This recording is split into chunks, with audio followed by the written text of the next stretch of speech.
ऐसी कई गलतियां हैं जो हम जाने अनजाने में अपने पैसे के साथ कर रहे हैं, जिससे कंट्रोल करके नुकसान से बच सकते हैं। आइए जानते हैं वो कौन सी 5 गलतियां हैं। सबसे पहले जानते हैं कि एसआईपी है क्या। एसआईपी यानी कि सिस्टमैटिक इन्वेस्टमेंट प्लान। इसके इस्तेमाल से आप अपने पॉकेट साइज के अकॉर्डिंग शेयर मार्केट में इन्वेस्टमेंट कर सकते हैं। एसआईपी की हेल्प से आप म्यूचुअल फंड्स में इन्वेस्ट कर सकते हैं। अब जानते हैं वो कौन सी 5 गलतियां हैं जिनसे आप बच सकते हैं। Number 1, skipping SIP. यूट्यूब पर एसआईपी म्यूचुअल फंड की पावर देखकर हम एक्साइटेड हो जाते हैं और डिसाइड कर लेते हैं कि हम भी स्टॉक मार्केट में पैसा लगाएंगे और अमीर बनेंगे। 2-3 महीने तो टाइम से पैसे जाते हैं, लेकिन फिर एक महीना स्किप हो जाता है और ख़ुद को दिलासा देते हैं, कोई बात नहीं, इसी महीने तो स्किप हुआ है, नेक्स्ट मंथ से फिर से कंटिन्यू कर लेंगे। और फिर ऐसा बार बार होने लगता है, हर 3 महीने 4 महीने पर। हमें लगता है इतने से क्या नुकसान हो रहा है, हम पैसा लगा तो रहे ही हैं, थोड़ी देर से ही सही अमीर बन जाएंगे। लेकिन एसआईपी स्किप करने से कंपाउंड इंटरेस्ट का कंप्लीट बेनिफिट हमें नहीं मिलता है। इसे एक एग्जांपल से समझते हैं। मान लीजिए कि बरसात का मौसम है, शाम को आप ऑफिस से घर के लिए निकलते हैं और रास्ते में बड़ी ज़ोरों की बारिश शुरू हो जाती है। आप खुद को बचाने की पूरी कोशिश करते हैं, लेकिन आप फिर भी भीग जाते हैं। गीले कपड़ों में घर पहुंचते हैं, कपड़े बदलते हैं और खाना खाकर सो जाते हैं। जब सुबह उठते हैं तो खुद को बुखार में पाते हैं। आप अपने लोकेलिटी के बेस्ट डॉक्टर के पास जाते हैं। डॉक्टर कुछ टेस्ट करता है और आपको दवाइयाँ देता है।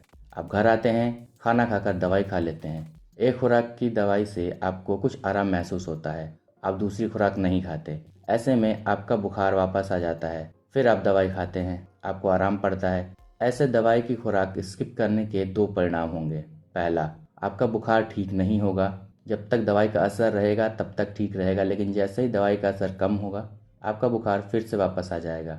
और दूसरा, क्योंकि आप लगातार दवाई खाकर बुखार से परमानेंटली छुटकारा नहीं पा रहे हैं, इसलिए आपको ज़्यादा दवाइयाँ खानी पड़ेंगी, जिसके साइड इफ़ेक्ट्स भी आपको ही झेलना पड़ेगा। बिल्कुल इसी तरह जब आप एसआईपी स्किप करते हैं तो आपको कंपाउंड इंटरेस्ट का लॉस तो होता ही है, साथ ही आपका डिसिप्लिन भी बिगड़ता है। दूसरा, स्टैटिक इन्वेस्टमेंट। जिस तरह आपको हर साल जॉब में इंक्रीमेंट मिलता है, उसी तरह आपके एसआईपी को भी इंक्रीमेंट की ज़रूरत होती है। ये कम्प्लीटली आपके बजट पर डिपेंड करता है, लेकिन एवरेज की बात करें तो 10% आपको हर साल अपनी एसआईपी में बढ़ाना चाहिए, जिससे इन्वेस्टमेंट को मार्केट प्राइस इन्फ्लेशन से ऊपर रखा जा सके। शुरुआत में तो इससे आपको ज़्यादा फर्क नहीं दिखेगा, लेकिन लॉन्ग टर्म में इसका बेनिफिट साफ साफ नज़र आएगा। इसलिए अपने इन्वेस्टमेंट में साल में कम से कम 10% ज़रूर बढ़ाएं। तीसरा, प्लान।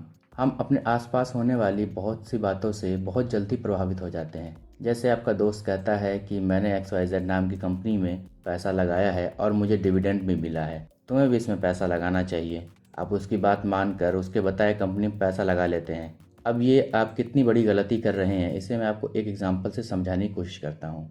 मान लीजिए आपको नहाना है और आप अपने बाथरूम में बाल्टी रखकर नल चालू करते हैं, लेकिन बाल्टी में नीचे की तरफ एक छेद है, उसमें से थोड़ा थोड़ा पानी रिसने लगता है। वैसे तो ये कम दिख रहा है, लेकिन ये रिसाव आपकी बाल्टी को पूरा भरने नहीं दे रहा है। ऊपर से पानी आ तो रहा है, लेकिन नीचे छेद होने की वजह से पानी वहाँ से निकल भी रहा है। क्या आप उस आधी बाल्टी का इस्तेमाल नहाने में कर पाएंगे? नहीं। आप उसका इस्तेमाल बाकी के छोटे मोटे कामों में कर सकते हैं, लेकिन नहाने में नहीं कर पाएंगे। यही होता है आपकी एसआईपी के साथ जब आप डिविडेंड वाला प्लान लेने में पैसा इन्वेस्ट करते हैं।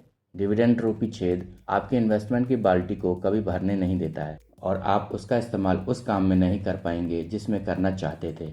इसलिए डिविडेंड वाले प्लान से बेहतर है ग्रोथ प्लान लेना, जिसमें आपके पैसे को ग्रोथ में लगाया जाता है। म्यूचुअल फंड में भी कई तरह के नाम होते हैं जो काफ़ी कंफ्यूजिंग है। इसके ऊपर भी हम वीडियो लाने वाले हैं, तो चैनल को सब्सक्राइब करके नोटिफिकेशन ऑन कर लें ताकि आप उस वीडियो को देख सकें। नंबर 4, नो गोल। किसी भी काम को करने के लिए गोल की ज़रूरत होती है।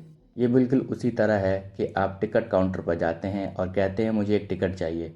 काउंटर पर पूछे जाने पर कि कहाँ जाना है, आप चुप पड़ जाते हैं और थोड़ी देर बाद बोलते हैं जहाँ ये सब जा रहे हैं वहीं की बना दो।